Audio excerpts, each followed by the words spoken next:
Hello, I'm Charles Thomson. I was born in Romford in Essex, which is east of London, about 15 miles or so. It's where I spent my childhood, and that's where I started my art. I think the first artwork I can remember is a drawing of my teddy bear, which I sold to my grandfather for threepence, which isn't very much money. I was 5 years old at the time, so I guess I got started quickly, earlier on. Just think of that, 5 years old, selling an artwork. Okay, I don't think my incentive's financial though at all, far from it. I do it because I want to do it, because I enjoy doing it, because it's fulfilling doing it, because actually it's better than having a blank space on the wall, having an artwork, kind of fulfilling, stimulating, gives meaning, externalizes something, makes it visible, something that needs to be said, something that needs to be taken from the inside and put on the outside. I think that's why I do artwork. My goal is to bring something forth that hasn't been shown and to share it. I think that's very important. The idea of sharing, communicating. It has to be something that satisfies the audience and satisfies the artist as well. It has to be something meaningful, it has to be something people can understand, and by that I don't necessarily mean intellectually, but understand in the soul, understand experientially, understand intuitively. They respond to it, I respond to it, the viewer responds to it. They have a feeling, it enhances their state of mind and their feelings. So life is better than it would be without the artwork. I think that is the point of having an artwork. So, my life and my art. Is there an overlap? Yep, there certainly is. Yeah, there is an overlap. There's a connection. What I'm experiencing in life is what I put into the artwork. It's not detached, it's not some remote thing. Art is not like a scientific exploration, though it may have some qualities of that. It's not a scientific exploration detached. It's a subjective one which also demands objective qualities of aesthetics, of composition and so on if one's doing a painting.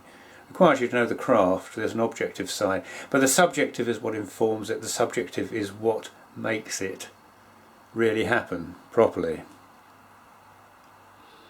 And that comes from life. It comes from what I'm experiencing as an artist, as a creative person. Quite often it comes out of relationships. Not always. It can come out of travel. It can come out of looking at things, responding to an object, and those two can trigger something off. And it's being true to those feelings, responses, thoughts. So there's a vulnerability there. I'm definitely showing something that I wouldn't necessarily show to people normally. They're going inside, they're looking deeper into me, and I hope by looking deeper into me, people also look deeper into themselves through the art.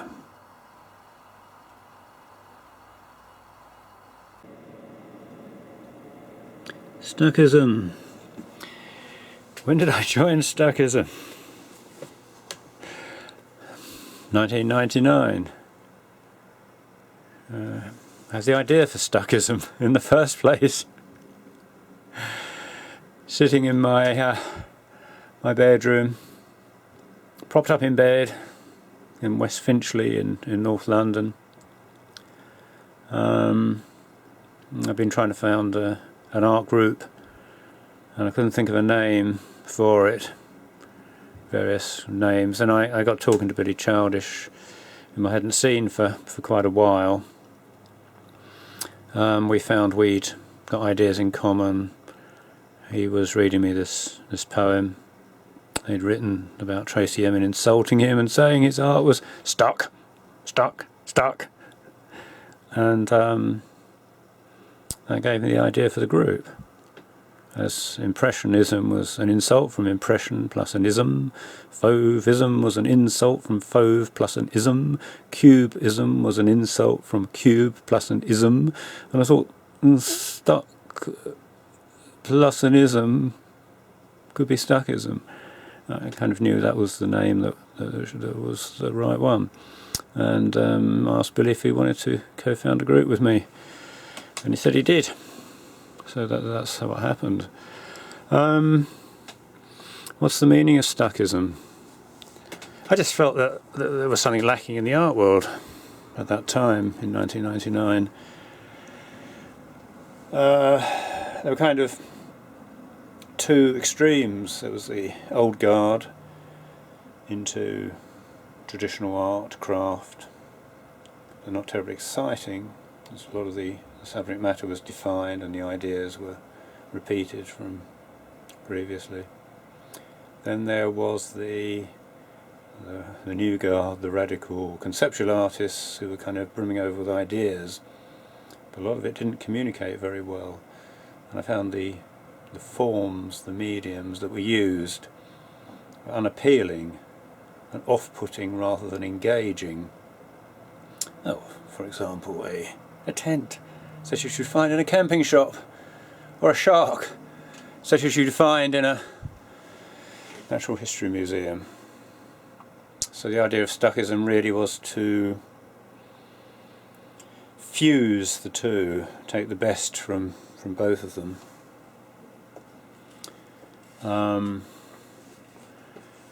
That for me is the idea of Stuckism, is to bring art back to a mainstream which it should be in. It is to bring art back to meaning and communication, to authenticity, to truth, to self, truth to experience. Basically truth, just truth to truth. Believing in values. Not like a sort of postmodernist, cynical, commercial, celebrity-seeking, gimmick-ridden, irony-corrupted cynicism. No, Stuckism was going to be real things for real people. And as for me and Stuckism, do I describe myself as a Stuckist artist? Well, I think Stuckist artist is really artist. I don't usually describe myself as a Stuckist artist. You try not to describe myself as an artist. But I guess you have to, like, you know, if you're doing the plumbing, you describe yourself as a plumber. So if you're doing art, you describe yourself as an artist, because it's what helps people to understand what you're doing. But when I used to do poetry and I was working as a receptionist, I certainly didn't say I'm a poet. I usually said I'm a clerk, actually. Unfortunately, I'm not working as a receptionist anymore, so I can't say that. I think a lot of the time I'm more like a promoter or a PR agent or a curator. Mind you, that sounds pretentious as well. So yeah, okay, I am a Stuckist artist, which means I do Stuckist art, I suppose. Okay. Let's talk about the state of art in my country. There have been various questions we've been asked to fulfill in this video. One of them was the state of art in my country. The art establishment is basically dead. It's not vital. It's been dominated by conceptual art. It's been dominated by a small clique of people.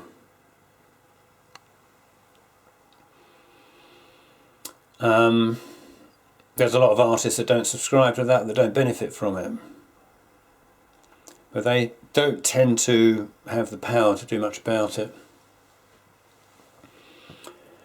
So it's a direct reflection, mirror image in fact, of the 19th century art establishment, which was basically fashionable, missed the plot as far as vital art was concerned, and that's exactly what's happening at the moment. So all the Victorian values have simply been mirror imaged. So when the Victorians wanted tradition, we want something radical. Well, not we, I don't, but the current mode. When there was sentiment, we now have cynicism. Where there was narrative, we now have meaninglessness, etc., etc. So that's the art establishment. Thank you. I think we've dealt with that. What is the atmosphere of art in this country? A kind of a sideline, really. The big things are football, talent shows like X Factor, quizzes. There is kind of quite a thriving, I suppose, minority interest in art, but a lot of those people don't get satisfaction because it's not the art that they want to see. You know, we've demonstrated the Turner Prize, and many times outside the Turner Prize, people have actually gone into the Turner Prize because they're paying and they have that degree of interest, have come out and said, we agree with you. You know, we think it's a load of rubbish. We feel as though we've been conned.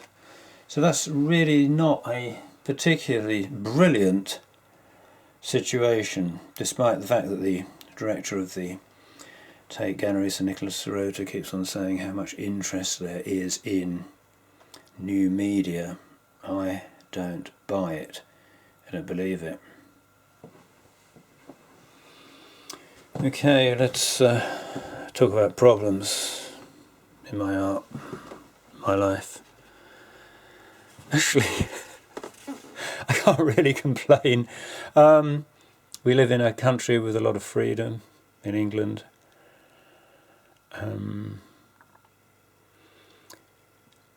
I have a pretty good life. I don't have to go out and work full time. I manage to spend my time doing art. Problems I have had over the years have tended to be emotional in relationships. I spent a long time working on that side of myself. Perhaps that's one of the reasons I went into doing art and also poetry, which I did full time for about 13 years. In order to address those emotions, you know, to work through them, exorcise them, and I feel that now I've achieved a much greater degree of stability in that respect. Problems in art. Well, I've solved a problem. Finally, after 35 years, I've managed to change my style. I always used to paint with black outlines and flat areas of colour. And that's something I developed when I was at college in about 78, 79. Not developed, surprisingly enough, from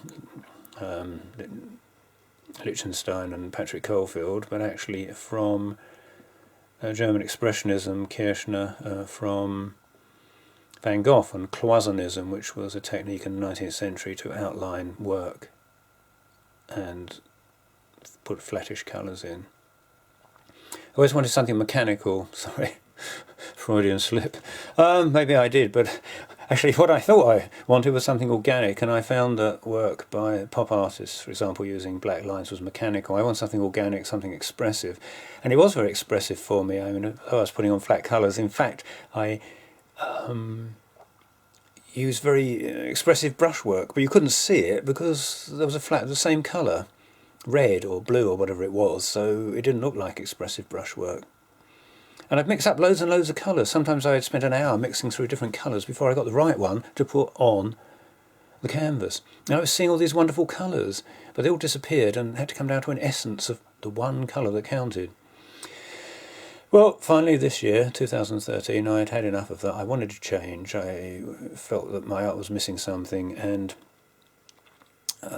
all the things that were hidden before are now apparent. So the expressive brushwork is there, all the colours are there on the canvas, and that's my kind of, whoops, walking downstairs here.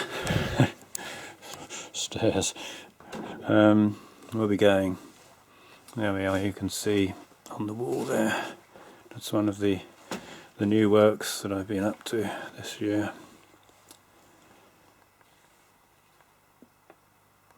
And you can see the brushwork, you can see all the colours. So,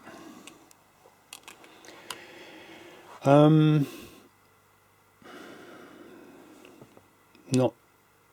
a huge amount of problems at the moment in my life. You want to see my studio? You sure you want to see my studio? My studio, right.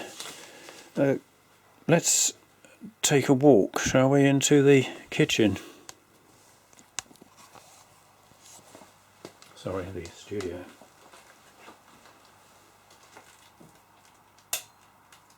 Yes, this is it. This is the studio. It has its own gas ring, a nice selection of brushes. Well, there's the paints at the moment. I'm not painting at the moment, they're all sort of hidden away under there. And you want to see where I paint, no doubt, which is actually here. This may look like a kettle, because it is. The painting gets propped on here. And I found actually I can put a very big canvas on here, 60 inches. It kind of stretches from down here over to about here, somewhere like that. Oh, there's some masks I bought recently. So that's the studio. Artworks. They're in the other storage area, also known as the living room. Let's have a look at some artworks. Right, lights, camera, action. Some artworks, and there's a load in storage down here. That's this year's crop. Been very busy this year. And as I say, they started off based on the old type I used to do, with black lines and flat colours, and then slowly progressed one by one through radical, what was for me radical, it probably wouldn't be for anybody else, introducing shading, a bit more shading, trying losing the black lines. Then the lines came back, but they weren't black anymore, and the colours started becoming more interesting, started being broken up, and suddenly, yes, this is my breakthrough painting, this one. It's not the best painting, but for me it was important because it was a freedom of brushwork which I hadn't had before. I didn't know how to do it, it never seemed to work properly, but I didn't really believe in it before, and suddenly, yeah, with this one I kind of believed in it. I found what I could do. It may not be radical for anybody else. You may have seen work like this plenty of times, but for me it was a major step, and I've just been exploring that ever since, during this year. which is 2013, and here are some of the examples of exploring the work, the brush marks, different subjects, mainly centred, quite often centred around a triptych or three images in the painting, variations of like a sort of mask skull, a rabbit, a woman, a man. So from that you may justifiably gather that it's very much to do with relationships or a particular relationship. And I'm feeling very fulfilled, very galvanised, rejuvenated, feeling something that I haven't really felt for a very long time in art, that all systems go, I just want to do it. Although the problem is I've actually got to do my tax accounts now, various other things I've neglected in order to just stand there painting. Right, it's daytime. Let's take a look outside the studio, or kitchen, and the view is basically the back garden.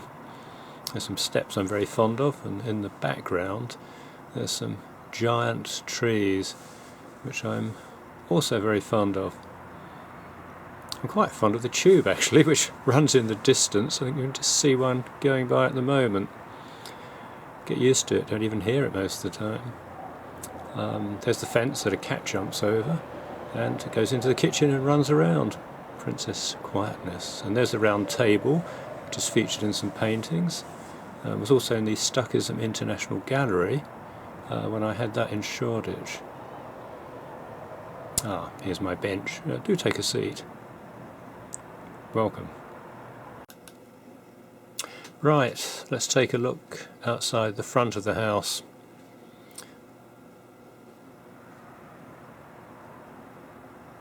And into the street.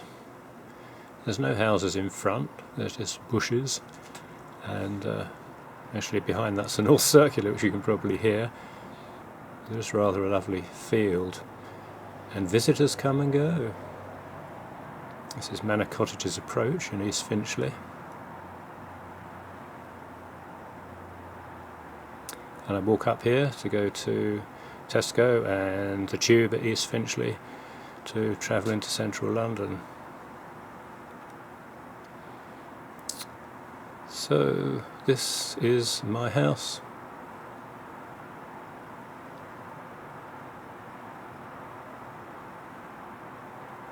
That's Paul Harvey.